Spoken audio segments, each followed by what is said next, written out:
bowel malignancy. Yeah. And breast cancer also. Yeah. Then, what about the pelvic malignancies? Endometrium, ovary? Yes, sir. Endometrial cancer and ovarian cancer also. So we don't have any details of these, but you should ask for history of these malignancies in the family. Okay. So in the personal history, what all things should you ask for? Personal history will ask for is smoking, alcohol, any high risk behavior, or high risk behavior like dietary pattern. Very good.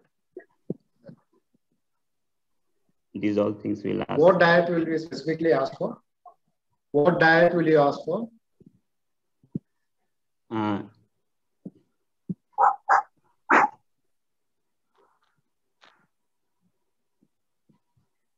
Intake of red meat, yes, cured meat. These are the things you ask. So what about exercise?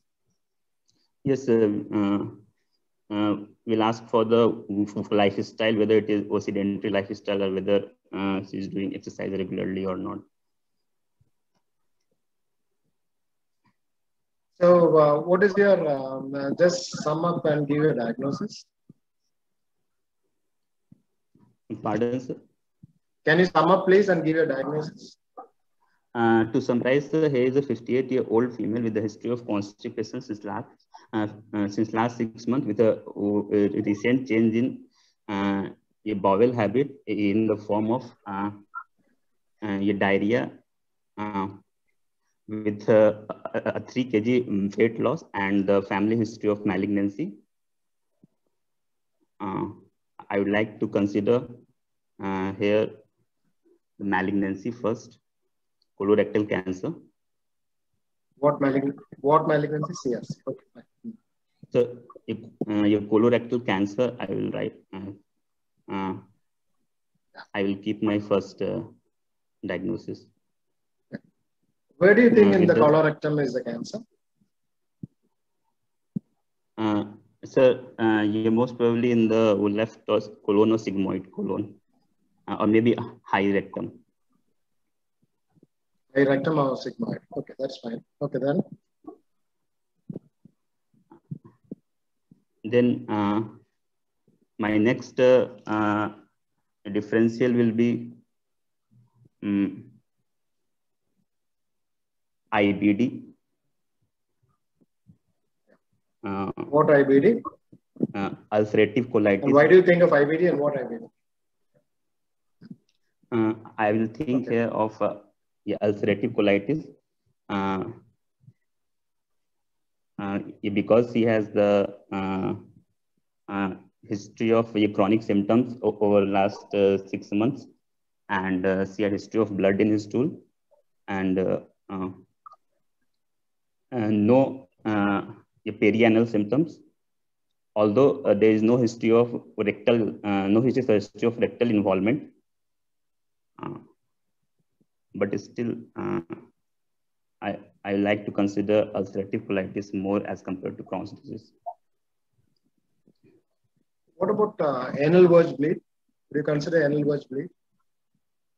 Sir, in anal verge bleed, the blood will not be mixed with the stool. If there will be hemorrhoid, then it will be the streak of blood will come, and if there will be anal fissure, the streak of blood will be over the stool. There is no history like that, sir. It is commonly like that, but mixing of blood with stool does not completely rule out anal verge. Okay, anything else? Then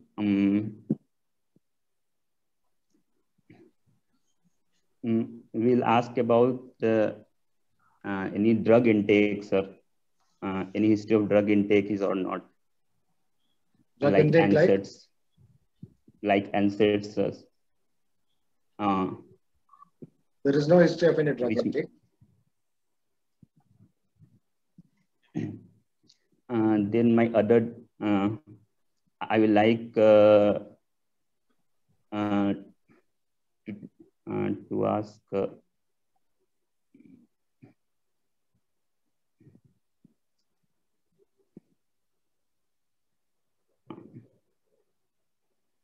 Okay, Ajit, do you have any questions?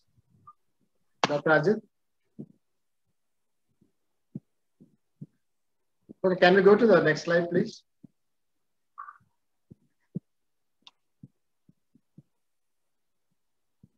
Okay, let me just move.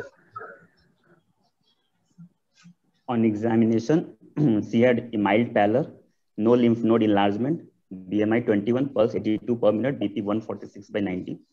Upper abdomen, vague mass in left iliac fossa for 3 to 3 centimeter in size, non-tender. Liver palpable, 3 centimeter below right costal margin. No free fluid, rectal, no growth. Other system, nothing abnormal. Okay. Sir, here I want to ask about the liver, that how is the margin and consistency of the liver? It was there was nothing irregular. This is smooth epithelium. Okay, sir. Form, but. Okay, sir. Then I didn't hear. Dr. Krishnadas, I can ask? Yeah, sure. I just, my audio just went off. Madam, please. Yeah, what do you think is this mass in the left iliac fossa, doctor? yes, ma'am. Your differentials for this mass in the left iliac fossa. You have to be fast. You're very slow in your presentation and discussion. Please hasten up. What are your differentials for this mass in the left iliac fossa? Ma'am, first is the malignancy. When you get a mass in the left iliac fossa, what are the causes of the mass in the left iliac fossa pertaining to this particular case? The mass can be arising from the sigmoid colon or rectum, left colon. It may be the tubo-ovarian mass. Rectal growth presenting as mass in the left iliac fossa? No, ma'am. It may be left colon or sigmoid colon. What else? It may be the tubo-ovarian mass. The mass may be from the. I'm asking you for the same colon, for the colonic growth or the recto-sigmoid growth. What are the possible causes of masses in the left iliac fossa in such a situation? One is it can be stool, number one. Number two, it can be the growth per se. Number three, it can be omental and mesenteric mass. And you have to differentiate this particular mass, whether it's motion. If it dips or hits on pressure, then it is more fecal mass. You can also get a mass due to a distended proximal colon. So these are the causes of mass in a person with malignancy. That is what you have to answer. Yeah. Any other causes related to the colon of the mass in the left iliac fossa? Sometimes you get a diverticulitis or an abscess related to the diverticulitis as a mass. Can cause, yes, sir. Okay. Any hernia that can present as a mass in the left iliac fossa? Inguinal hernia. Okay, sometimes rarely you get a Spigelian hernia in the left iliac fossa. And you have mentioned about ovarian mass and tubo-ovarian masses, no? Yes, sir, that can also present as a left. What about the mobility of the mass? Will it tell you anything if it is mobile?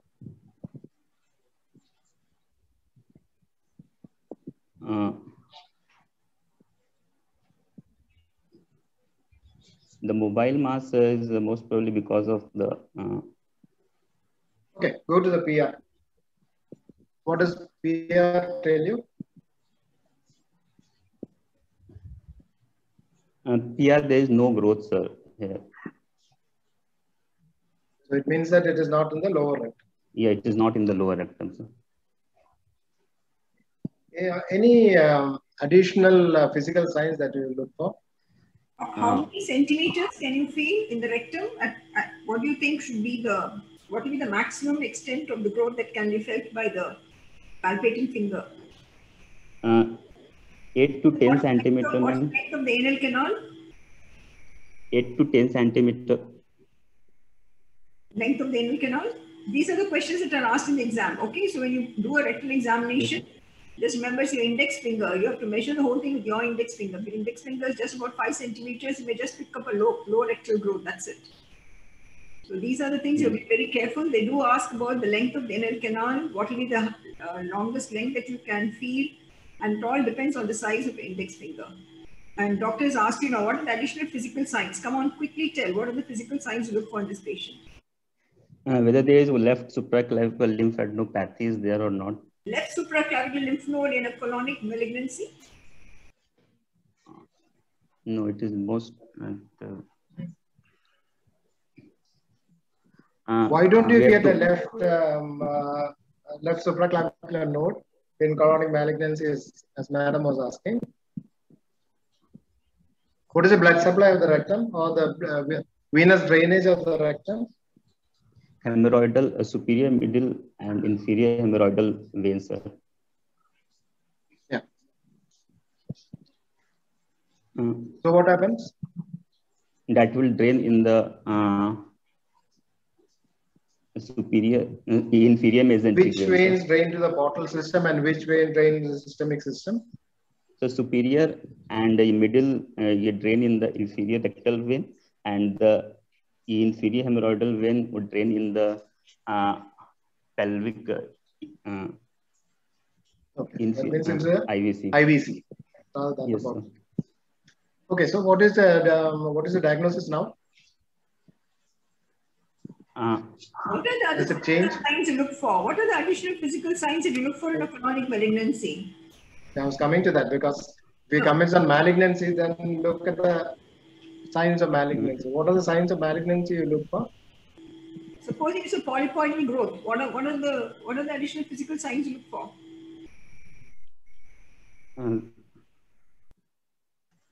We'll give a clue in the general examination. Colonic polyps. What are the physical signs you look for in colonic polyps? In Peutz-Jeghers, ma'am, there will be the pigmentations will be there. The oral pigmentations.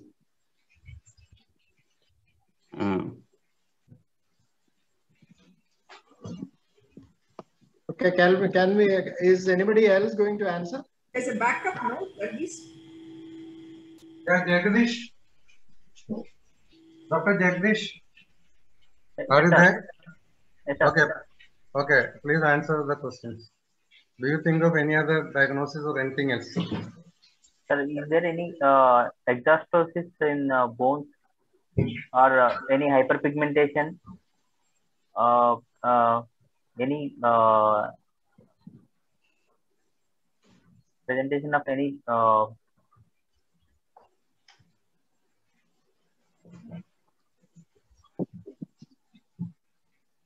Okay, can we go to the next slide?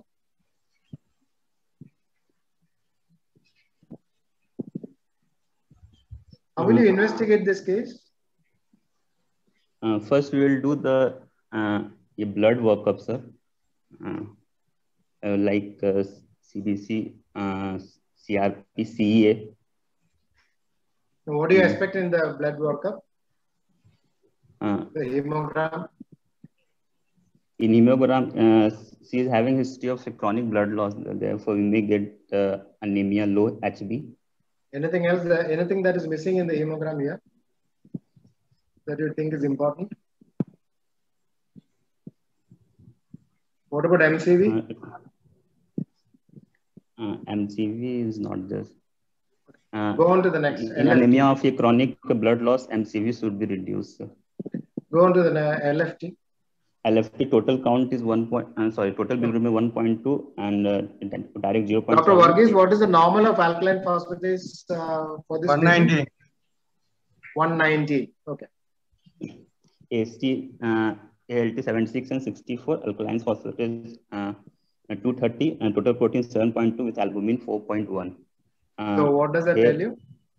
Here there is a mild transaminase with elevated alkaline phosphatase. What would it do to? There may be possibility of liver metastasis, sir. Okay, one is metastasis. Good. Then Another possibility is PSC, primary sclerosing. PSC. So, okay. Then anything else more common? PSC is a diabetic, middle-aged lady. NAS, sir. NFL should be thought of. Okay, fine. Yes. These are not natively well controlled. RBS is 182. Okay, carry on. 182 creat. Creat is 1.1. Ultrasound fatty liver grade 2 with focal hypoechoic lesion. 3 into 3.5 centimeter, segment 7. No lymph node enlargement, no ascites. Okay. What do you do next? And before that, will you do an fecal occult blood for this patient?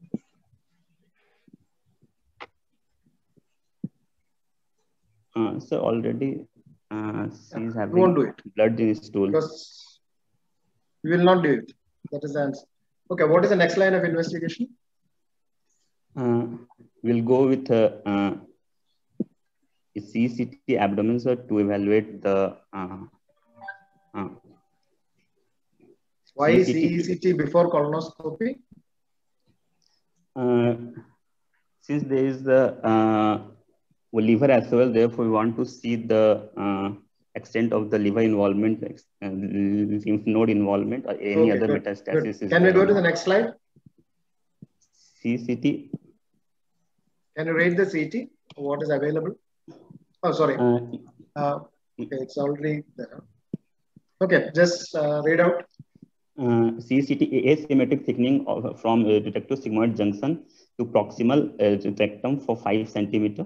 60% involvement of circumference of proximal rectum, serosa intact. Luminal narrowing at rectosigmoid, few pericolic lymph node and along left iliac vessels, maximum 12 mm. Liver mild enlargement with hypodense lesion 3.5 into 4 centimeter in the segment 7 with mild enhancement of margins in portal phase, no ascites. Supposing the liver was normal, what would be the stage of the disease? Krishnadas, what was the ultrasound finding? It didn't pick up the lesion, is it? Ultrasound, there was a focal lesion in the liver. Ultrasound didn't show any mass lesion. How surprising, 3.5 to 4 centimeter. No? It would have been fecal. No. In the liver, there was a focal lesion. Yeah. But pelvic mass was not picked up. That's okay. But I think the choice of investigation would be a rectal colonoscopy rather than going for a CT. No, first we have to identify what the lesion is and then the CT. That's what I would. I mean, yeah. He went for the CT because the ultrasound was showing the focal lesion. I think that may be acceptable. But in the exam, I think sometimes they most of the times the government sector examiners don't like the CT coming ahead of the basic endoscopic procedure. So I mean, I think that. Okay. I think diplomatic would be the patient would require a colonoscopy and a CT. And it depends upon the availability of the slot, which is earlier. That's the best answer, yeah. Yeah, diplomatic. So supposing this patient did not have the liver lesion, what would be the stage of the disease? Since few lymph nodes are positive, therefore it will be N1, then stage 3 will be there, sir. Stage. Okay, fine. Now it is stage 4. Can we go to the CT picture? And the first image, Okay, go ahead. It is the CT abdomen, a transverse section showing thickening. It's a bit difficult to see. Go to the liver cut. Liver cut. What does it show? In the liver, there is a hypointense lesion seen in the right side of the liver, right lobe of the liver. Which segment is it? Can you make out the segment? Okay, can be segment 7 or 8. 7 or 8, sir, yes, sir. Okay, fine. Okay. IVC is normal. Okay. And this is the endoscopic picture, sir, showing the ulcer a proliferative growth involving almost 75% of the circumference, but not occluding the lumen. And we can see another polypoid lesion, sir, in the small picture. Why is it that tumors on the left side are sort of more or less circumferential? Usually in the right colon, you get big masses, whereas in the left colon, you get circumferential growth. Why is it like that? It is because of the circular arrangement of the colonic lymphatics, so that the growth grows circumferential. Okay. Yes. So what next? Colonoscopy showed a few polyps in the rectum, 3 to 5 mm in size. Circumferential growth in the proximal rectum, extending to rectosigmoid region. Scope could not be negotiable beyond due to luminal narrowing. Histopathology report well-differentiated adenocarcinoma and a polyp villus adenoma.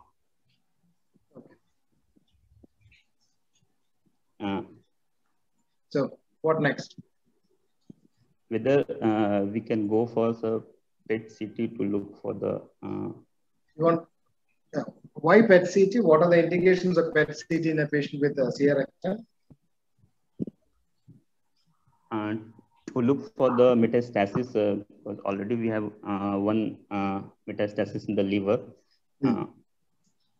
Therefore, PET CT is indicated if the findings are equivocal or there is any contrast to any contraindication for contrast. And if you have a surgically resectable MET in selected patients also, you can go for a PET CT. Which is the investigation of choice for assessing the CA rectum or CA colorectum? For local infiltrations, it is endoscopic ultrasound, sir, or MR pelvis. Basically, it's a high rectal cancer. So in this, which would you prefer, EUS or MRI? MRI, sir. Just said EUS. Okay. Why MRI? Because in pelvis, sir, the MRI has better sensitivity for the. MRI and EUS are almost equal in detecting spread as well as the local lesion. Okay, MRI is the preferred investigation choice. Yes. Any other blood investigation that you would like to do? CEA, sir. Yeah. What is the importance of CEA? You already got a metastasis in the liver, so why should you do a CEA?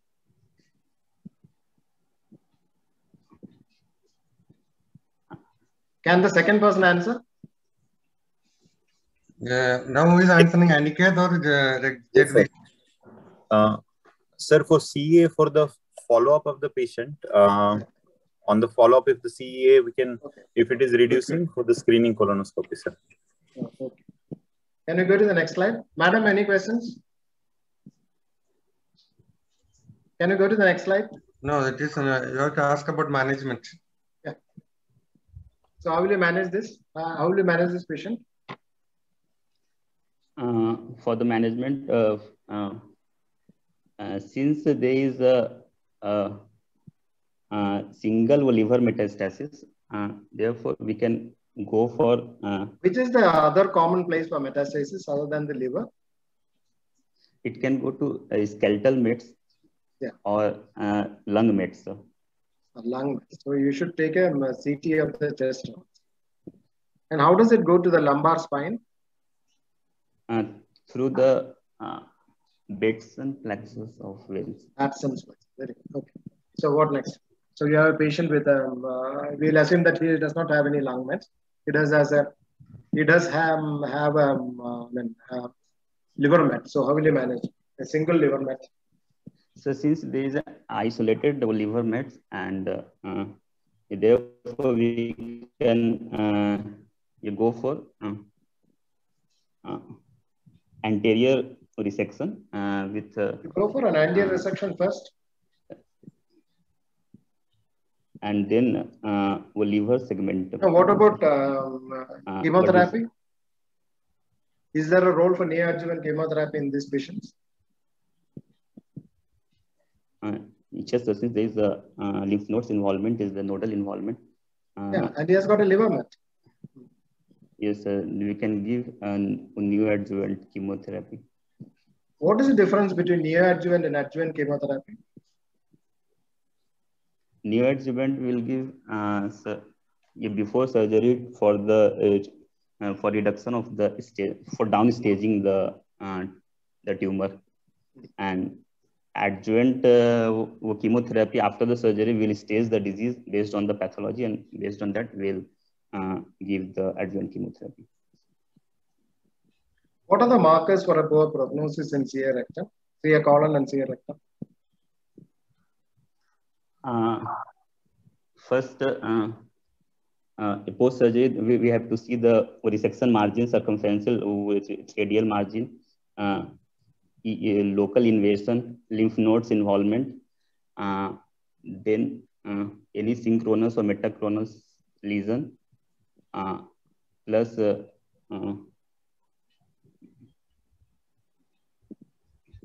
okay. You have done the surgery, you have done the pre-op neoadjuvant, you have done the surgery, you have done the liver resection for the metastasis. So how will you follow up this patient? We'll follow first, since here, sir, the scope was not yeah. Yes, sir. Good. Here, sir, the complete colonoscopy was not done because scope was not negotiable. Therefore, Okay. after surgery, first I will call after 6 months for the complete colonoscopy, and we will follow from the CE. Why do you want to do a colonoscopy at 3 to 6 months? To look for any synchronous lesion or metachronous lesion. No. Within 6 months, you don't get a metachronous. After 6 months is metachronous. No? Okay. What is the chance that this patient may be having a synchronous lesion? So there is high chance because. Is there any percentage that you can quote? Synchronous malignancies. Okay, that is fine. Okay. 6 to 7%. So after 3 to 6 months, you have done the colonoscopy, and after that? If the colonoscopy is normal, sir, then we will repeat colonoscopy after 1 year, 3 years, and then 5 years. Sir. And with 1 year after your 3-month colonoscopy, and then 3 years later, and then 5 years. Every 5 if it is normal. Okay. What about CEA? We'll do first 6 monthly CEA. Is it 6 monthly or 3 monthly? 3 monthly, sir. 3 monthly for 2 years? For 2 years, and then we'll do 6 monthly. Okay. Any other investigation that you have to do when you are following up with such patients?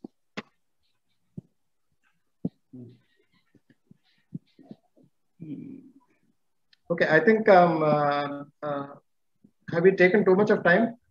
Yeah, you have exceeded by 10 minutes. We have only few more minutes.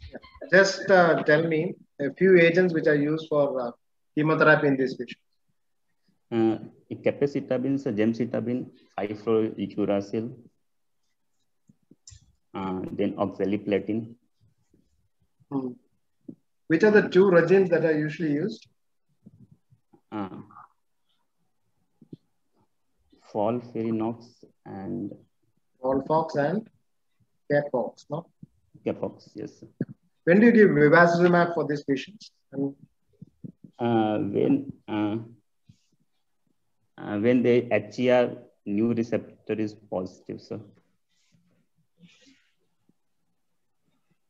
And what drug do you decide on with KRAS mutation?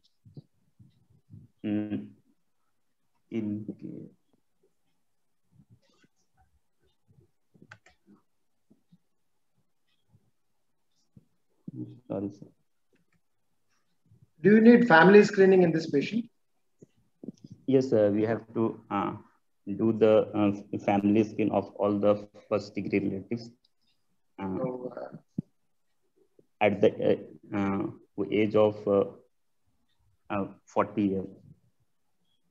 10 years prior to the age of this patient. Sorry, here, sir, it is 51 years, sir, because she had the malignancy at the age of 48. No? So what are the role of genetic testing in colorectal cancer and polyps? To look for the polyposis syndromes like HNPCC and FAP. And based on that, we can do the surveillance colonoscopy No, which like is in the FAP. gene that is most commonly looked for? FAP, sir. Pardon? Family adenomatous. APC gene in Okay. chromosome 5, sir. Yeah. Would you prefer to do the genetic test in the patient or in the family? In the family. Basically, you should do it in the patient. If the patient is negative, then the chance of the family being positive from the genetic test is very low. Yes. Okay. Dr. Varghese, can we move on to the next case? Yeah, any questions by the moderator and Jayanti ma'am? I have no questions because he's not, you know, I think he has to read a lot. Madam, I could not hear you. What was it? He has to read a lot. His answers are not forthcoming immediately. So I think he has to read a lot on this, and probably once he reads it, he'll be able to answer most questions. Okay, we'll go to Gajanan, Apollo, Kolkata. Are you there? Yes, sir. Yes, sir. Okay, you have to take the next case. Yes, sir. Can you start? Yes, sir. Yeah, we will.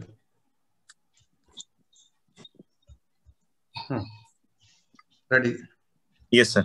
This is a 62-year-old male, known case of IBD, ulcerative colitis, for last 12 years, with involvement up to the cecum, who had steroids and azathioprine, was on 5 ASA regularly, 1.2 gram twice daily.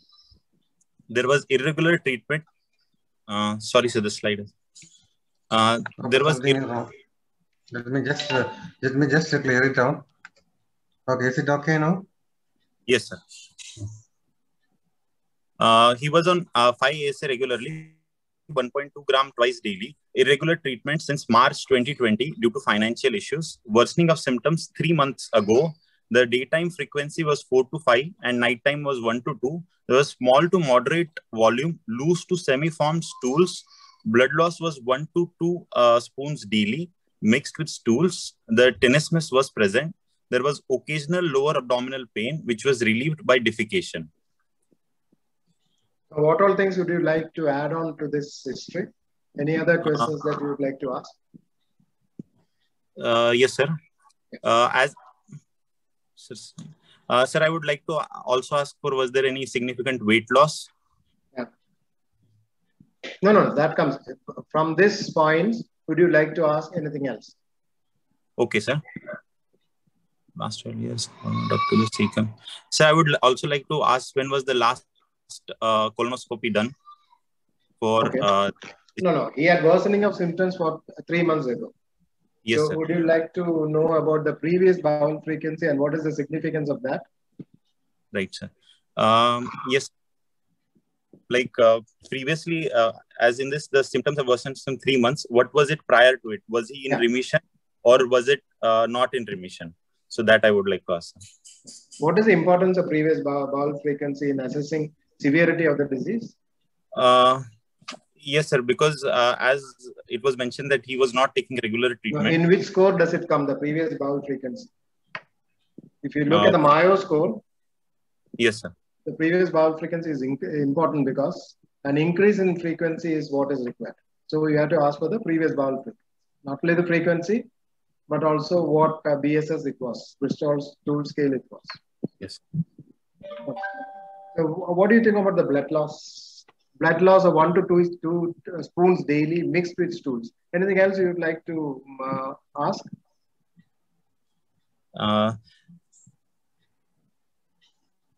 Was there any generalized fatigue, weakness? No. Again, it comes to severity. When Truelove and which score when you take, it has to be blood in the stools. So you have to ask whether all the stools contained blood. Yes, all this. Okay. And tenesmus is present. What about other rectal symptoms? Urgency I would like to ask for, but as tenesmus is present, the rectal symptoms are there. Okay. So go on. Next slide, please. He is a known case of type 2 diabetes, mellitus and hypertension on treatment with oral drugs. He is a smoker for 5 years. Patient was put on antibiotics and metronidazole for 5 days by the general practitioner. He had mild improvement for 1 week and then symptoms relapsed. Now the bowel frequency is 6 times per day. Stools, loose, blood 1 to 2 spoons daily, and abdominal pain is there on and off with no fever. So the body mass index is 20. This is the history, sir. Yeah, and one more thing you should ask is about the precipitants. Why Yes, sir. this patient suddenly deteriorated? What are the precipitants you should ask for? Yes, sir. What are the precipitants you should ask for? Sir, was there any acute infection which has precipitated this in the any infective episode was there? Anything else? Then did he continue the medications or not? If he didn't, then Let me know that he was on irregular treatment. irregular. So what all things can precipitate ulcerative colitis? Yes, sir. So one is infection, one is exacerbation of the disease due to this. Then presence of malignancy can be there. Any other drugs that can produce an exacerbation? Drugs? Sir, NSAIDs can be there, sir, which have... Very good. NSAIDs. So you should ask for history of NSAID intake. Anything else? Sir, again, that if he is taking... what about antibiotics? Antibiotic-associated diarrhea and then precipitating the quiescent ulcerative colitis? Yes, sir. Okay. So on examination, his body mass index was 22, pulse was 90 beats per minute, blood pressure was 138 by 82 millimeters of mercury. He had pallor. Abdomen, there was mild lower abdominal tenderness. Other systems were normal. Per rectal examination didn't do any abnormality. Okay. So what is the, if it is ulcerative colitis, what is the severity of the disease? Yes, sir. Sir, as there is bowel frequency 6 times and there is blood present, blood mix. So this would be severe according to True Love and Witt's criteria, sir. Is it, you don't know whether the blood was there in all the stools? Okay. And it should be more than 6. Okay, then what about the vitals? Sir, as there is no tachycardia, but pallor is there, so that suggests the hemoglobin is low, which is again meets the criteria, sir. If it is less than, so it could be severe or high moderate. Huh? Yes, sir. So, what are the differential diagnoses? Can you just sum up and tell us the differential diagnosis? Yes, sir. Sir, my differential diagnosis would be acute exacerbation of ulcerative colitis. My first possibility would be a infective episode, as the patient partially responded to antibiotics. Second possibility, I would like to keep of the any drug-induced exacerbation like NSAIDs. And third is the acute exacerbation of ulcer, means the underlying disease has relapsed. And fourth, I would like to keep any malignancy, although it is less like, means I would like to keep it low on my priority. Okay. So how will you proceed further? Will you admit the patient? Yes, sir. I would admit the patient. I would first like to send a complete blood count. And along with the complete blood count, the serum creatinine, blood urea nitrogen, and the liver function tests, and also stool routine examination. Okay. Stool routine is negative. Yes, sir. Hemoglobin is 10. Yes, sir. Okay. What next? Sir, I would also like to do a ESR or CRP. Okay, fine. What other investigations will you do to make the diagnosis? Yes, sir. As the patient is having acute exacerbation, I would like to do a unprepared sigmoidoscopy. And with the can we have the sigmoidoscopy picture? Are you not having it? Can you see it? Yes, sir.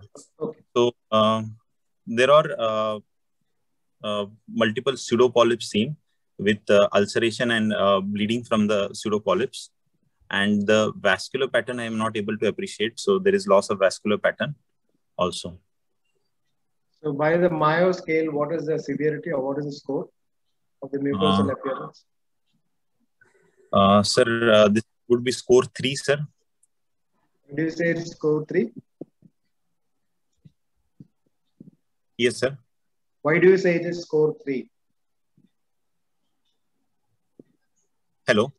Why do you reasons say for it is saying score it is 3? yeah. Hello. Why do you say it is 3? Sir, one, there is spontaneous bleeding. You cannot see any spontaneous bleeding because there is ulceration. Ulceration Yes, is sir. a score. Can you hear me, sir? Yeah, we can hear you. Can you hear me, sir? Yeah, we can hear you. Yes, sir. Okay. So can we go to the next slide? Dr. Gajanan, are you there?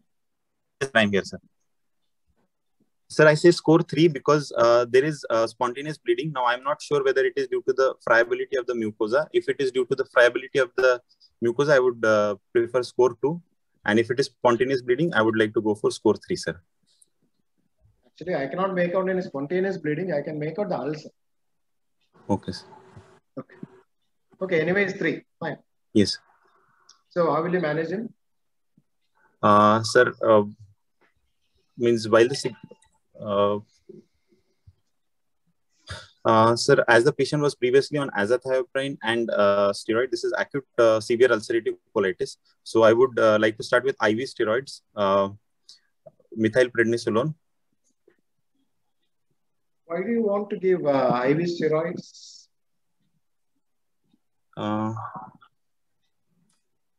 It is borderline between moderate and severe ulcerative colitis. Yes, sir. Then we can also give enema of this enema preparation, which will cover the left-sided colitis. But I'm not sure about the extent of the disease. If it is... The patient was having extensive colitis previous. Yes, sir. So why start with enema? And do you give enema in a patient with acute exacerbation?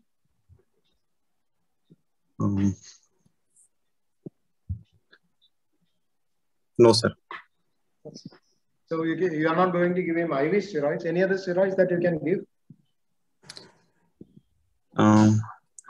Yes, sir. Oral steroids we can prefer, sir. Yeah. Which is preferred? Which drug is given? Prednisolone, sir, can be given. Prednisolone. What is the dose of prednisolone that is usually? Sir, 1 mg per kg. 0.8 or 1 mg per kg. Okay, fine. Can we go to the is the next slide there? Yeah. So you can read out what was done by the... Yes, sir. Patient was treated with prednisolone 40 milligram. Patient improved by second week. Steroid dose tapered from end of the second week by 10 milligram less per week. Diabetes was out of control. Fasting blood sugar was 320 milligram. Okay. Patient noticed worsening of symptoms on reducing dose to 15 mg by 5th week. Hence came for reassessment. On examination, pallor was present. Mild pedal edema was there. Soft, mild, lower abdominal tenderness was there. What is the scenario? Yeah, what is this scenario called? This is, sir, steroid refractory, steroid dependent, sir, because we were not able to. Is it steroid dependent by the age, by 5th week? Can you call it steroid dependent? Yes, up to 12 weeks, we can say, sir. Some say up to 1 month, sir. Some say up to 3 months. No, if the patient continues to need steroids by 3 months, then at least 10 milligram, then you can call it steroid dependent. But I don't know whether you can call this steroid dependent. But you cannot reduce the dose. Okay, fine. So yes, madam, anything? Okay. Would you like to know how severe was the worsening?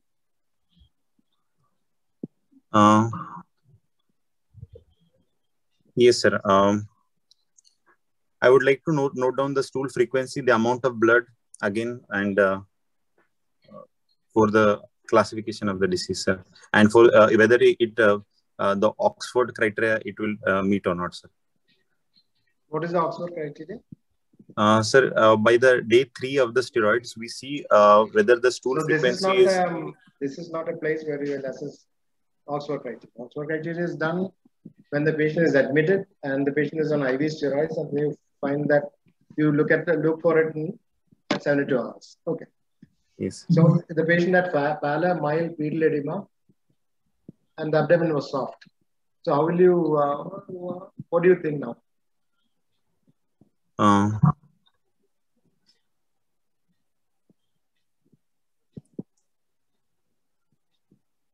Sir, What I does would like mild to. fetal edema indicate?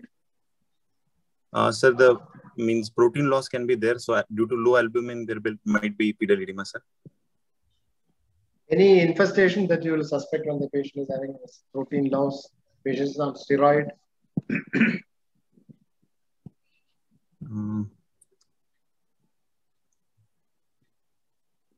So how will you evaluate him?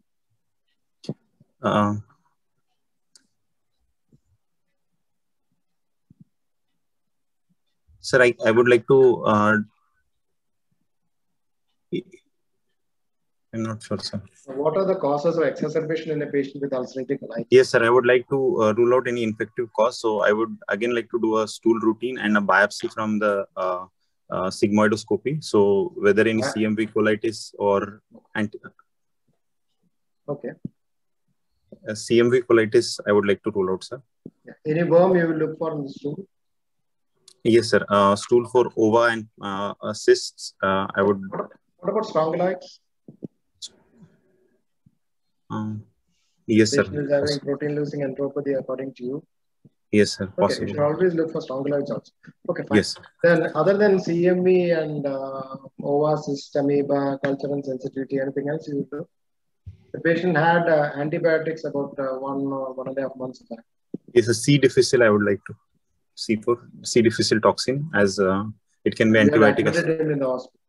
So he's a patient who has had a recent admission. Yes, sir. Okay.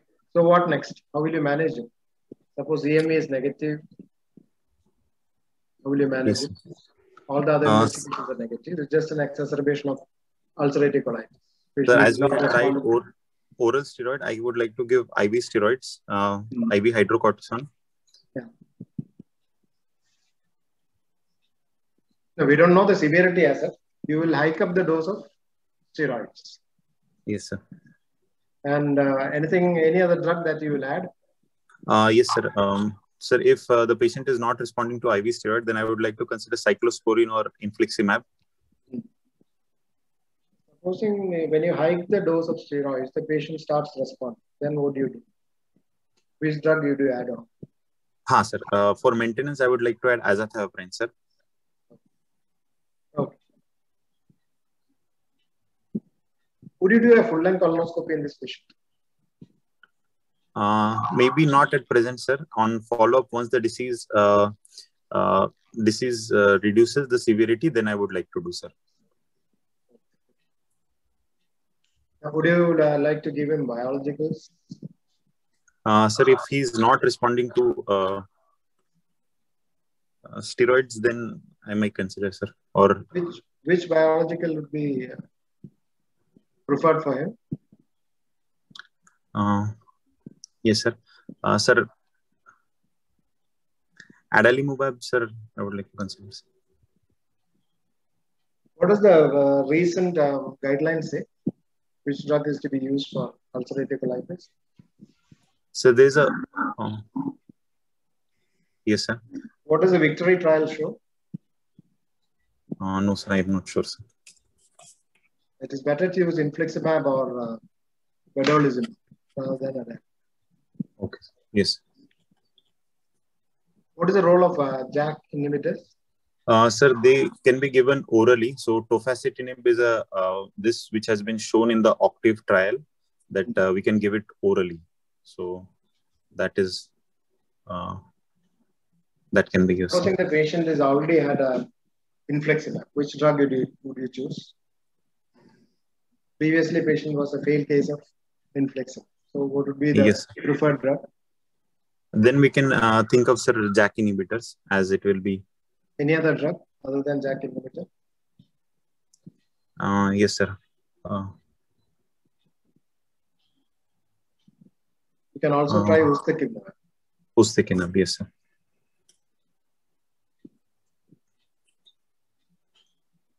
How will you manage CMV infection? CMV infection, sir, I would manage with... Would you diagnose it? There are two methods. Either we can take the tissue PCR or we can send the blood CMV, which will detect the. So blood is preferred, sir, because in colon tissue it can be a colonizer also. Tissue PCR is preferred. And what about the histology? Yes, sir. Sir, in histology there will be like inclusion bodies and suggestive of. What are they called as? All-Zi, sir. Yes, sir. So how will you manage CMV? Sir, with valganciclovir. Which is preferred? Which is preferred? Sir, IV is preferred, sir. Yeah. IV ganciclovir. What is the dose of IV ganciclovir? Sir, it comes to. I'm not sure, sir. Okay. Yes. And what is the dose of valganciclovir? Sir, no, sir, I'm not able. Supposing the patient cannot tolerate either valganciclovir or ganciclovir, what is the second line treatment for CMV?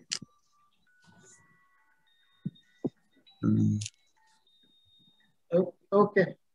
Yes, sir. Just read up about CMV. Yes, sir. Okay. And the recent, I think, is the ACG recommendation of ulcerative colitis. Yes, sir. Thank you. Madam, anything else? Varghese sir? Dr. Ajit? Tofacitinib is given for maintenance. It is not for acute cases. No.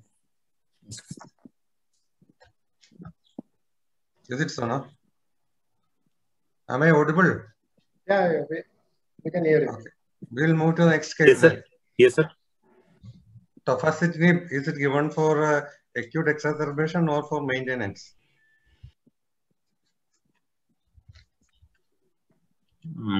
Okay, read sir, up. Maintenance. Okay, we'll go to the next case. Dr. Manjunath, are you there? Yes, sir, I'm there, sir. Okay, next case. Good evening, sir. Good evening. Start. 53-year-old female, bank manager, bleeding PR 1 week ago, profuse in quantity, 500 ml, associated with giddiness. Had 3 bouts in 24 hours, and it becomes less in next 2 days, and stools become normal in color by the 4th day. No alternation of bowel habits before or after the bleeding. Mild lower abdominal pain, colicky pain noted on the day of bleed, relieved on defecation. Just, are you satisfied with the history? Sir, I want to know are there any precipitating factors for the... Okay. What about the bleeding PR 1 week back? Anything else you want to know about other than the quantity? What is the color of the bleed, sir? Color. What is the significance of that? So, sir, whether it is lower rectal bleed or it is high up, sir, whether it is... How do you make out? How can you make out? Sir, if it is a bright red or fresh bleed, it indicates sigmoid or rectal bleed, sir. High up, usually right-sided, indicate usually a maroon colored bleed, sir.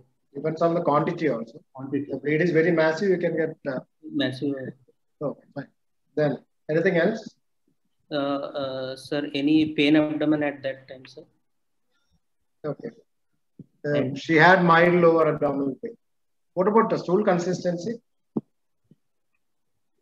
Yes, sir. I want to ask whether there was any diarrhea along with the bleeding, sir. Like, or is it normal stools? Okay.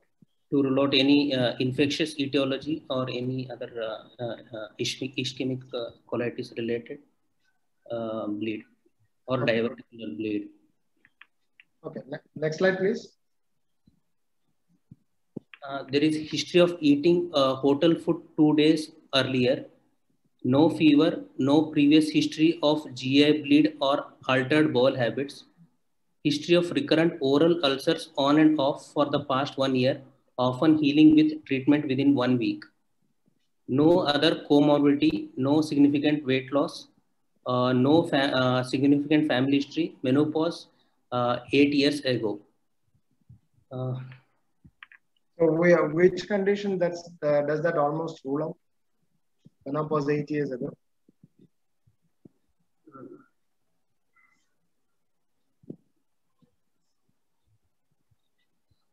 Can you get bleeding PR once a month, once or 2 or 3 times every month? What condition produces such endometriosis? And okay. Any further details you require? Sir, any joint pains, arthralgia, rash, fever? Why? Manifestations, sir. Why? To rule out IBD. IBD producing this heavy bleed? Unlikely, sir, but we can still keep a first episode of IBD presenting as acute diarrhea. This patient had massive lower GI bleed. So what are the differential diagnoses? So massive lower GI bleed, one I want to keep infectious etiology, sir, ischemic colitis can be there. Then Which infection? Which infection? This patient had a massive GI bleed, 500 ml, 2 or 3 times. So there is no prodrome prior to it, sir. I want no diarrhea. Diverticular hemorrhage is the first possibility, sir. Okay, so it's not infection, it's divertic. Okay. Yes, sir. Then? Any malignancy, bleed from malignant carcinoma, sir, or bleed from polyp? Polyps bleed this heavily? Sir, villous adenomas can, but unlikely, sir, unless it is a large polyp. How old is the patient? 40. 53 years. Okay. 53 years. 53 years. Anything that can present with painless lower GI bleed? Upper GI bleed also can present as the massive lower GI bleed, sir. No, in the colon or distal ileum? Malignancies can cause, sir. One is that, sir. No, anything else? You have mentioned diverticular, you have mentioned malignancies, anything else? Drugs, any precipitating factors and drugs. They were thought to have aortic valve disease in addition. Any telangiectasia, sir, right side head is AV malformations or telangiectasia.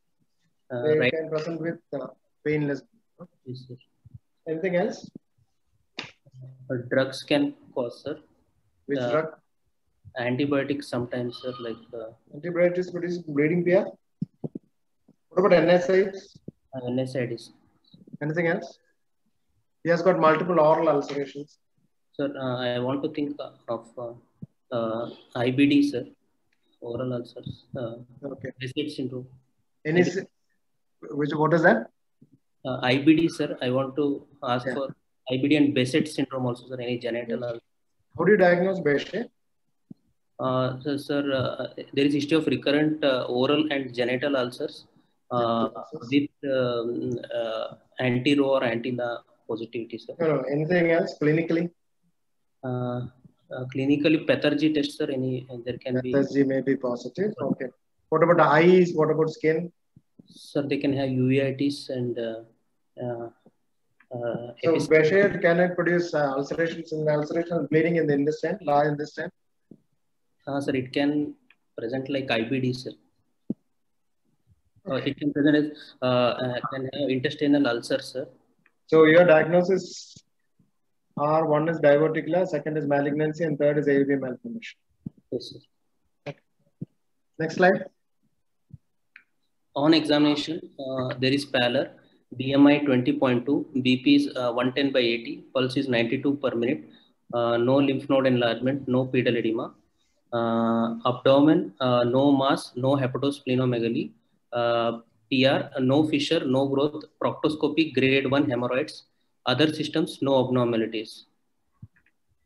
Well, can it be hemorrhoids? Sir, it was painless bleeding, sir.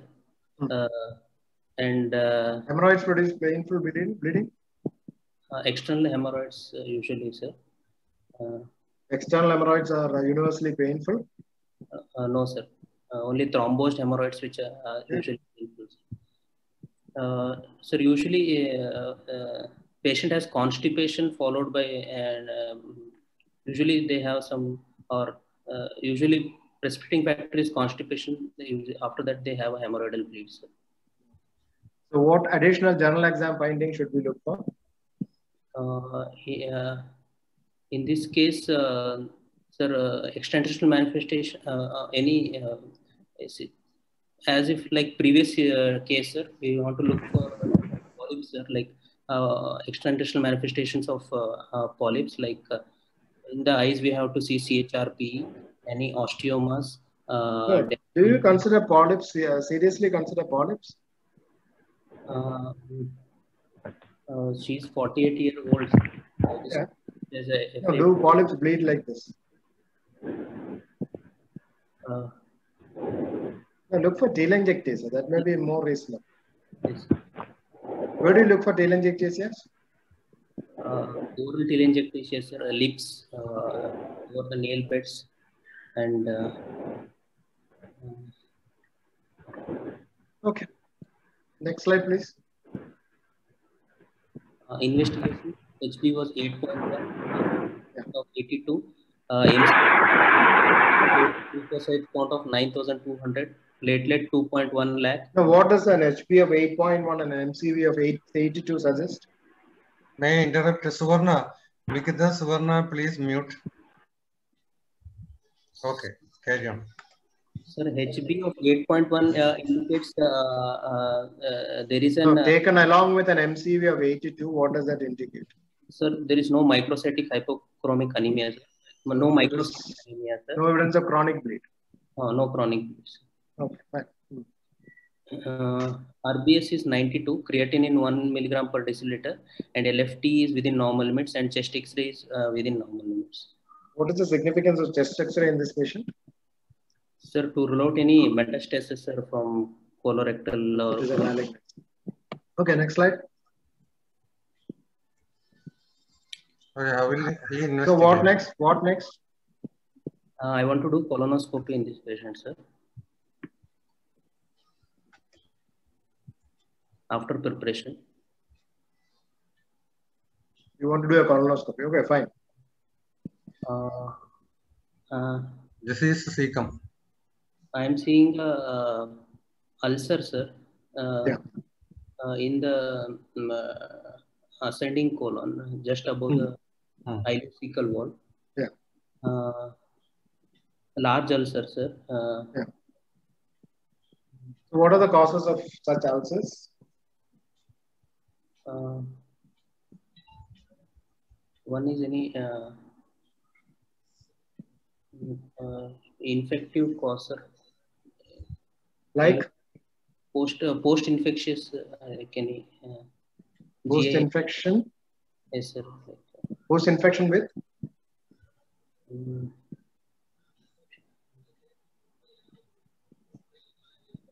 Now, what are the causes of colonic ulcers? Even on this ulcer, what are the causes of colonic ulcers? Ulcerative colitis can present, sir. Yeah. Then Crohn's colitis also can present. Fine. Then Shigella infections, sir. Yersinia infections. Then any drugs that can produce ulcers like this? Sir, K-bind sachet, like usually those K-xylate compounds, sir. Okay. What about NSAIDs? NSAIDs can produce. NSAIDs. Any infections? Any HIV-related infections? HIV-related tumors? Kaposi sarcoma. Kaposi sarcoma. Then, what is the color of a Kaposi sarcoma classically? Black solution. Black Kaposi sarcoma. Okay, which are the parasites that can produce large ulcers? Colonic ulcers? Protozoa infestations? Strongyloides. What is the commonest in India? Colonic ulcerations? Protozoa, you have given a clue. What about amoebiasis? Amoebiasis, yes, sir. Amoebiasis. Any other organism like amoeba? Amoeba. Allantidium can also produce colonic ulcers. Okay.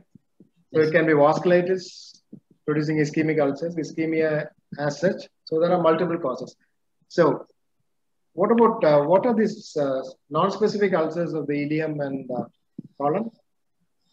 So non-specific ulcers usually are usually aphthous ulcers, sir. They need not be aphthous ulcers. There can be big ulcers. Does it fit into an epidemiology of a benign non-specific ulcer? No, sir. This doesn't fit into non-specific because it is large. Why not? It usually occurs in ladies in the 5th decade, proximal colon, usually a solitary. So it all fits in with an idiopathic ulcer. Okay. So what about the HPR? What does it suggest? What, sir? I couldn't hear you, sir. Pardon? I couldn't hear Chronic you. inflammation, no definite granuloma or malignancy. HPR is chronic inflammation, no definite granuloma or malignancy. Doesn't help us. So what next? Sir, I want to do CT, sir, CT enterography, sir, and upper GI scope also. Upper GI for what? So to rule out any microgranulomas or FVG or any ulcerative lesions there also, sir. Okay, I'm thinking of Crohn's. Okay. What about the CT? ECT shows circumferential thickening of cecum, terminal ileum normal, lymph nodes 8 to 9 millimeter, normal appearance, no ascites, liver normal. I want to know where are these lymph nodes, sir? You want to know what? What is the location of the lymph nodes, sir? Like, what is it? No necrosis, nothing. Mesenteric, what is it, sir? I want to know. No, sir. But they're non-significant, sir. Size is less than 1 centimeter. Yeah. Yeah. So how will you differentiate between tuberculosis and Crohn's disease? Sir, tuberculosis usually involves ileocecal region, sir. Usually both on the ileal side and colonic side. Usually IC valve is patulous, and there are no skip areas, and there is no adjacent, usually transverse ulcers,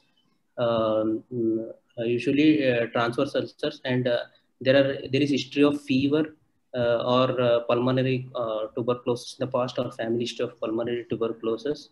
Okay. So how do you take biopsies in patients with Crohn's disease and tuberculosis?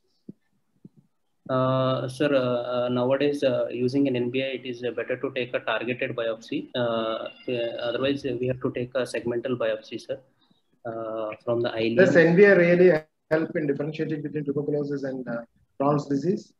No, sir, but we can identify the pathology, abnormal site, and take a biopsy from that site if area is not abnormal. That may be true for upper GI, but not for Crohn's and tuberculosis. No, supposing this patient has got lesions involving the ileocecal region as well as the ascending part. Where all will you take the biopsies if you want to rule out Crohn's, if you want to rule out tuberculosis? For to rule out Crohn's, sir, I want to take from ileum, cecum, and sigmoid and rectum. You take all the segments, no? All the segments I usually take, sir. But would you like to do a repeat colonoscopy and repeat biopsy, because one biopsy can be negative? Yes, sir. I want to repeat the biopsy, sir. Sir, can we go to the next slide?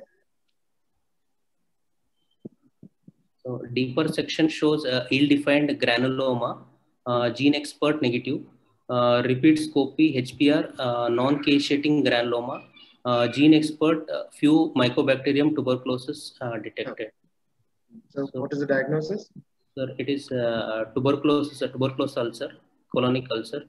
Yeah. So I want to start ATT in this patient. Can you be sure that this is tuberculosis and not Crohn's?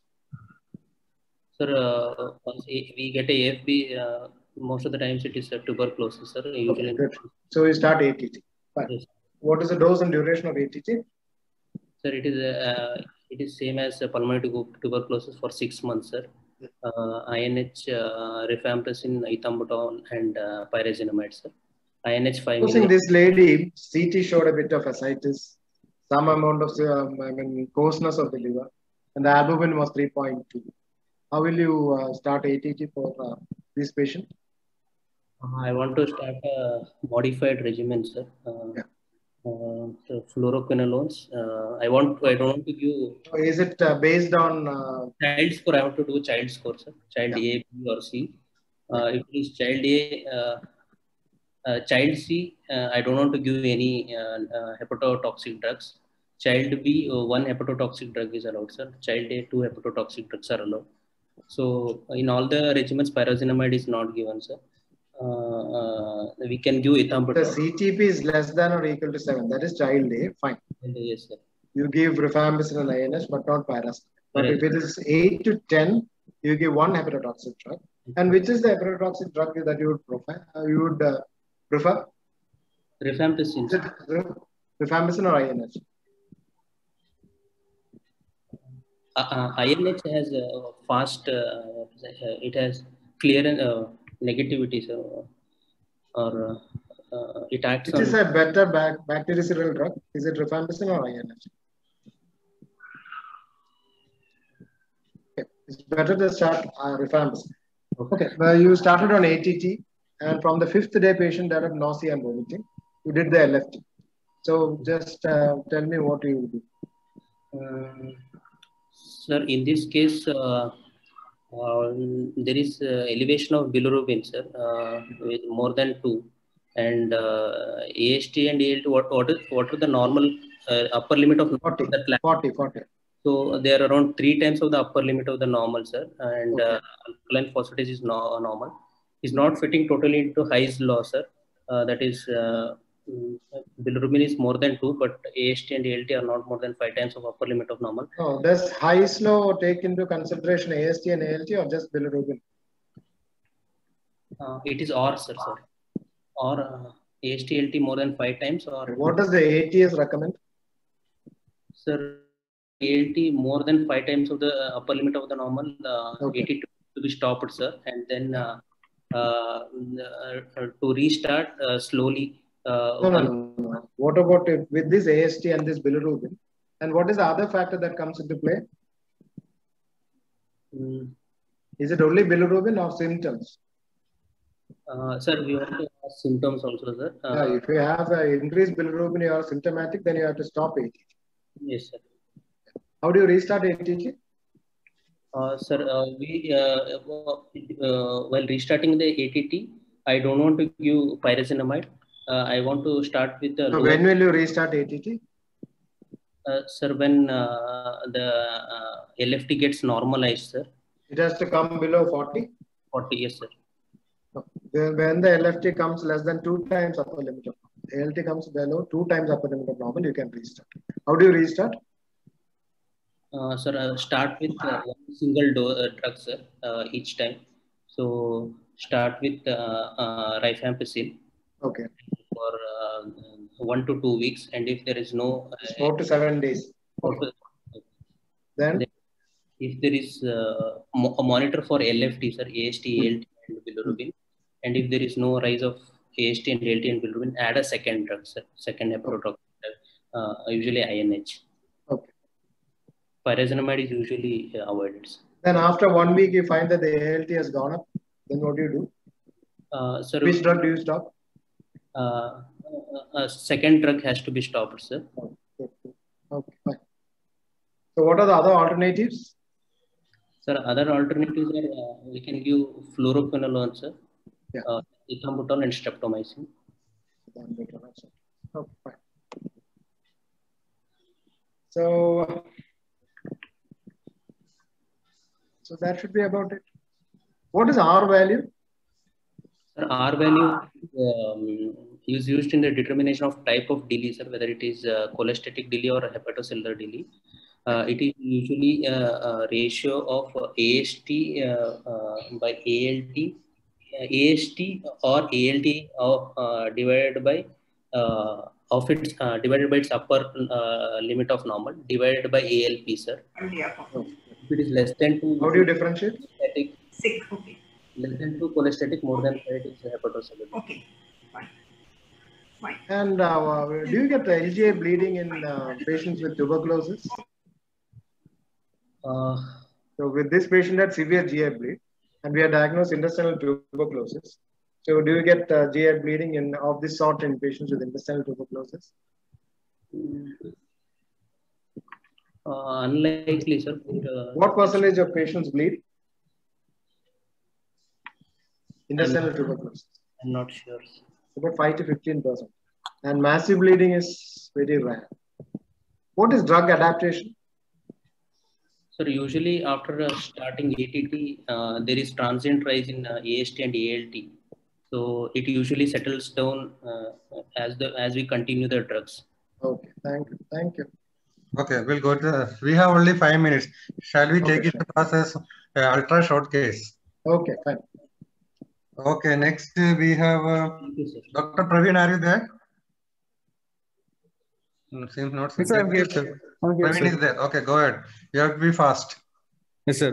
30-year-old male, software engineer by job, sedentary job, came with a chronic constipation for 2 years. Bowel frequency 2 to 3 per day, which is small caliber soft stool. Feeling of incomplete evacuation. Need to sit in the toilet for about 30 minutes per session. Require lot of straining. Passing copious mucus occasionally without any stools. No blood in stools, no tenesmus, no abdominal pain, no nocturnal symptoms. Consulted many doctors, was on various types of laxatives, powders, and liquids with only temporary relief. Started smoking for getting improved defecation. Occasional alcohol intake. Weight gain 5 kg in last 6 months. Eats mostly non-veg food, pizza, burger, or snacks with soft drinks. No other significant illness. No significant family history. Weight is 82, on examination weight is 82 kg, BMI 25. Waist is 102, BP is 146/90. Acanthosis of both axial region is there. Abdomen truncal obesity. Otherwise, no other abnormalities. Other symptoms, no abnormalities, and parectal, no abnormality. Any further questions and differential diagnosis? Okay, any further questions you would like to ask? Patient family history of any GI illness or anything, constipation, malignancy or any cancer-related illness, anything. Anything else? Then he's a 32-year-old male. Yes, sir. Already a hypertensive. Metabolic with obesity. Yeah, you ask for metabolic comorbidity because you don't want just to think him just as a column. Okay, sir.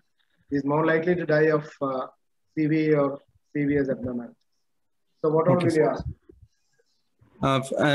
Family history of diabetes or early atherosclerosis or CAD, anything is there we have to ask, sir.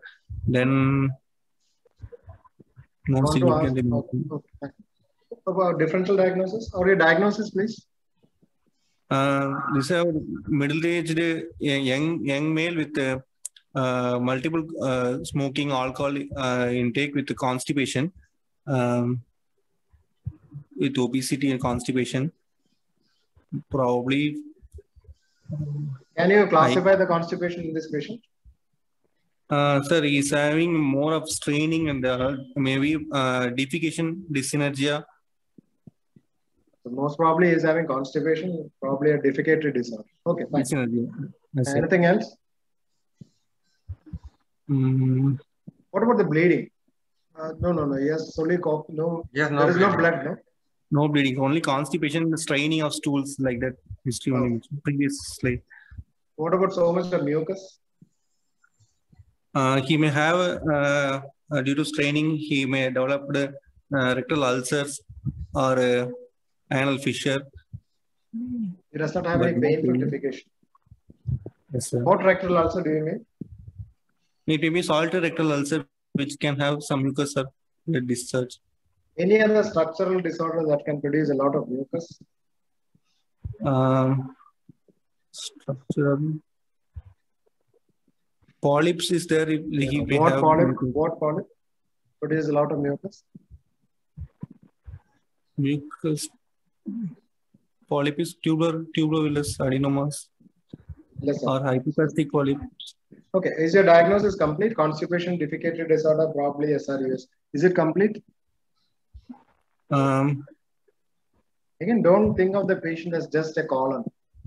Think of the patient as a whole and give you a diagnosis. Hypothyroidism is also impossible. He may have constipation. So what does he have? He's got hypertension. That should be part of your diagnosis. Okay, okay, sir. He has got obesity. That should be part of your diagnosis. Does he have metabolic syndrome from the details given? Yeah, his waist circumference is high, 1 or 2 centimeter. How do you define metabolic syndrome? How do you define metabolic syndrome? And which classification are you using? Which definition are you using? For metabolic syndrome, we need a waist hip ratio. Which definition are you quoting? Definition. You should read about metabolic syndrome and the ways you define metabolic syndrome. Okay, sir. So can we go to the next slide? Okay. How will you allow the routine test within normal limit, thyroid function test within normal, serum calcium is 9.1 milligram per deciliter. Okay, look at the picture. Colonoscopy picture we cannot see. Now only it's coming, sir. Colonoscopy showing a ulcer with central necrosis and red in the rectal region probably. What does this suggest to you? Ulcerated area and anterior wall of midrectum with white floor. Margins are regular, not elevated. No. What does it suggest to you? What is the diagnosis? Probably a solitary rectal ulcer he may have. Okay. Suppose you take a biopsy. Where do you take the biopsy from? Do you take it from the middle of the ulcer or the margins of the ulcer? In the margins of the ulcer, sir. Okay. What is the histopathology? What is the classical histopathology? It should have a muscular muscular region in the lamina propria. Yeah. Which muscular layer? Muscularis propria or muscularis mucosa? Muscularis mucosa in the lamina propria. Okay. Can you go to the next slide? Yes. Colonoscopy, ulcerated area and anterior wall of midrectum with whitish floor. Go to the HPR. Ulcerated area, the creeping fibroblast in the submucosal plane. No evidence of amoeba, granuloma, malignancy. Okay. Diagnosis suggestive of solitary rectal ulcer. How will you manage it? Sir, patient is having a solitary rectal ulcer due to chronic constipation and he may have digital evacuation and all. So for this type of patient, we need to educate them regarding the devication dyssynergia. We may have to do cognitive based therapy. And for ulcers, we can give topical lignocaine. How do you put the lignocaine inside? No, sir, not lignocaine, sorry. Any endoscopic procedure you can do for solitary rectal ulcer? Endoscopic procedures, collagen powder. What about APC? APC we can do. Okay. And what is the ideal posture for defecation? Ideal is actually that Indian style with the squatting position. Yeah. Supposing you have a Western commode in your home. Then we have to keep a small stool in the leg area to give a squatting posture, sir. You flex your hip and flex your knee. Yes, sir. Flexion of knee. How is colonic transit study done? Sir, for colonic transit study, there are multiple techniques like pellets, radiopaque pellets, which can be given at multiple time interval. And what do you look for? And we have to look for the X-ray taken, which to count the number of the remaining markers that will help in the finding colonic transit. What do you expect in this patient? In these patients, it will be mostly pooled in the rectal region, sir. Because of the defecation dyssynergia, it will be pooled in the rectal region. How can you diagnose dyssynergia clinically? Clinically, we can diagnose with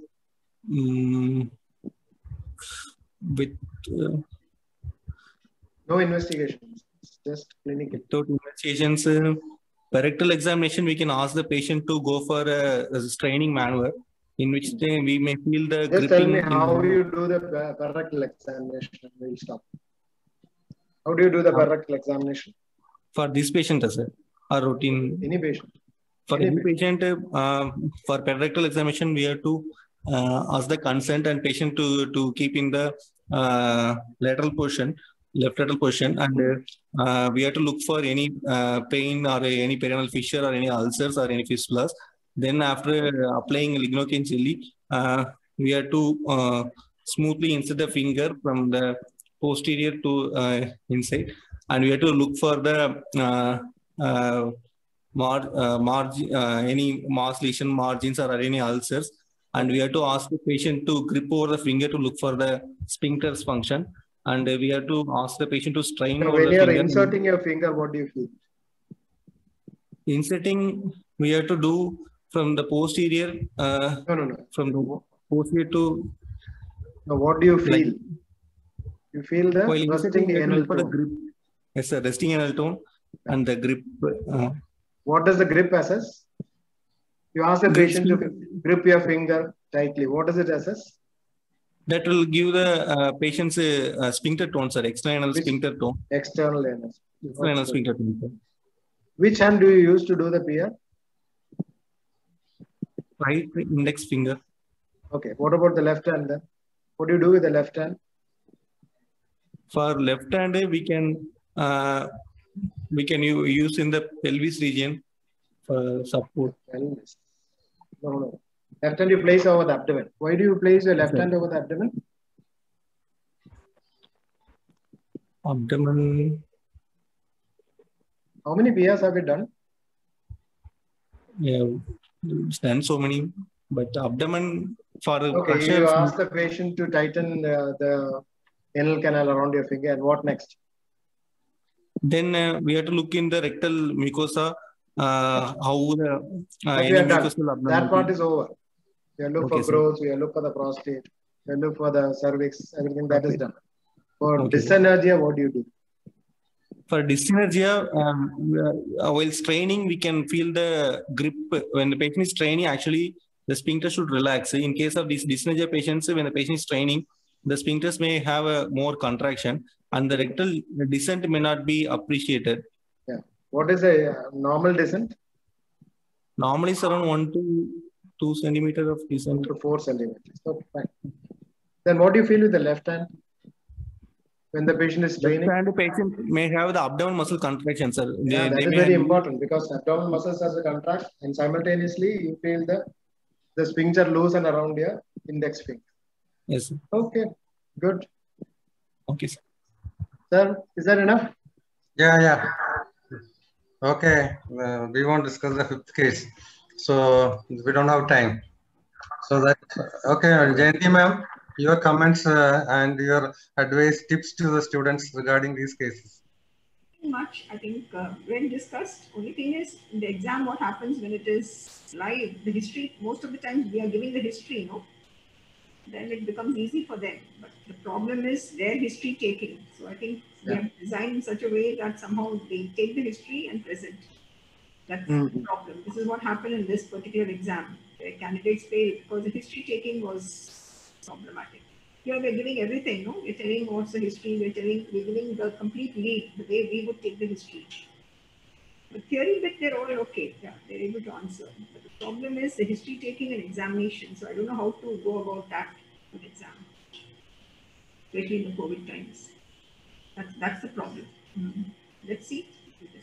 Maybe in this session, we can actually deliberately avoid certain points, and as we did today, deliberately avoiding certain points in history and physical examination, and ask them to fill it up if they are if they are alert to that. Yeah. For example, extracutaneous extraintestinal markers of internal malignancy, IBD, polyposis, etc. All that should come so fluently. Rectal examination. These are the way Dr. Krishnadas asked are the types of questions that are asked in exam. Absolutely, that's the way it is. And Dr. Krishnadas should give us an assessment how the candidates did, so that they don't take it for granted that they've done well. I think this is the right time in this particular forum to tell them what key message on what aspect they should improve, and give a scale performance, very good, average, poor, so that they don't become overconfident and then they blame the examiners at the exam that we did well. And I think that can be done confidentially, and I will inform them. That candidate should be. You won't do it publicly like in an exam. Okay. Yeah, candidate should be told, that these are the lacunae, and I think he can give a key message. What are the missing things that happened in today's presentation and what they should improve in. Because they have to present the case, in the exam. The first case was one thing. The last exam, this recent exam they had in Bangalore, they had to present. It was 4 short cases, so they had to present the case. So, so when they have to present the case, all the answers and missing the lead questions that sir has given in the history taking may have just been missed by them. For example, the first case was actually spurious diarrhea. There's obstruction with spurious diarrhea. That information never came out in the history. The patient, the candidate did not mention at all about that. Because initially it was Bristol 2, 3 or something, and then it became 5 and 6. That is that was initially constipated. Yeah. Then the patient started having loose stools. Yeah. But unfortunately, that was not persistent. There was a lot. I mean, loose stools were there. Some stools were solid. So whether it is just spurious diarrhea, we cannot just. Or it may be the effect of laxatives. But they may consider the possibility, because suddenly or the use of laxative, exactly. They have to consider those possibilities. The mind should work in that direction. That's my feeling. And I think, I think one thing I've noticed in DMV exam is if you first start off with a CT scan, they just stop there, They want the plain X-ray abdomen. They want, depending on the case, of course, plain X-ray abdomen, then go just see whether that particular case requires a plain X-ray. Does that particular case require an ultrasound? After ultrasound, what's the next investigation as a gastroenterologist you will do? And then when will you go for the higher imaging? I think that effect is not coming up because it's so many times it's happened, First is, because, why? Because most of the DMV are all in corporate sectors. And all of them start with the CT. That's the problem. And they open the CT first and then they go backward for the diagnosis. This is what is happening. This is exactly that is very worrying, madam, because clinical medicine is with this exam system, clinical medicine will go much backward, and PGs will also adjust to this. I understand. Examiners have to, but still, clinical medicine still holds true today. I mean, because cost factor is there, Supposing this patient had this adenocarcinoma, then I would just do a CT and then take a call and then take a CT for staging and then proceed. Systematically, they should know systematically how they should approach the patient. In the second case, perhaps the tapering of steroid was a little faster. Yeah. That is the rule of tapering also may have to be stressed. They should know the rule of tapering. But for ulcerative colitis, they gave for 2 weeks and then only tapered. Then I think if you look at the total duration, I think they tapered very fast from 20 like that. Maybe that could be one of the reasons for a relapse. And the infections have to be highlighted, Like he kept on saying infection. The candidate should say, infection, and, bacterial, viral, protozoal, just classify that. So that automatically the infections will come out in the list. I mean, it was just, that's okay because the duration is also short, 15-20 minutes. It was a fast move, but I think candidates must understand that it may not be OSCE this time as well, because by June, July, if the cases come down, again, they'll have a conventional type of examination. And they will have 4 ward round cases. They have to take the history, they have to go. So all these things are happening. But okay, Dr. Ajit. Wonderful session. You have taken a good, complete profile of the colonic pathology. I think it's completed, absolutely complete. Thank you, Varghese, for the cases. Yeah, very nice cases. Yeah. Okay, Dr. Ajit, you are there? Any suggestions from your side? If you find any good articles, please post. Ajit is good at searching articles and posting it to the group. So please do that. Okay, Dr. Sojan, are you there? Yes, sir, I am. I want to thank Professor Krishnadas for taking time out to discuss these cases. I know he is very busy, and being in Trivandrum, he is called up frequently for various meetings, but in spite of the busy schedule, he has agreed. So on behalf of ISG, on behalf of Jayanti ma'am, on behalf of all the residents, a big thank you to Professor Krishnadas. And, thank you, sir. Thank you. And as usual, Jayanti ma'am is always there with full heart support to the students. So thank you, ma'am, for joining us. Thank you, Dr. Ajit, also for joining us today. And over to Dr. Sojan for final. Dr. Krishnadas, excellent discussion. I think if the candidates have noted down all the questions, that's all that will come next. Absolutely. Wonderful session. Good evening to all. As a formal, it is my duty to propose a formal vote of thanks. I should say that it was almost like I went back to my DM days when sir was my teacher. And if it is some sort of a consolation for the PGs who presented, with the amount of reading he does, we used to find it very difficult to answer his questions. But I should say that this was one of the classical cases which was brought by Varghese sir and excellently discussed by Krishna sir. So thank you so much, sir, for taking all the pains and giving us a wonderful session. I would also like to thank Ajit sir for chairing the session, and Jayanti madam, as always, like gives us practical tips, and it is very useful to the patients, students. So thank you so much. Once again, on behalf of IST Kerala chapter, I would like to thank Varghese sir for taking all the pains to coordinate all the sessions well. And thank you to each and every other faculty and students who attended it. Thank you so much, and good night. Good night. Good night, Dr. Krishnadas. Thank you, Sojan. And Good night. please send me your Stay safe. assessment or WhatsApp. First, second, third, fourth candidate. Okay, that is fine. I mean, I think none of them are poor or very poor. Bit of reading has to be done. That is all. It'd be nice if And seeing cases. Krishna, you come as an examiner. They'll all be lucky. Okay. Thank you. Okay. Thank you, madam. Be safe. Good night. Good night. Thank you. Thank you once again. Bye. Good night.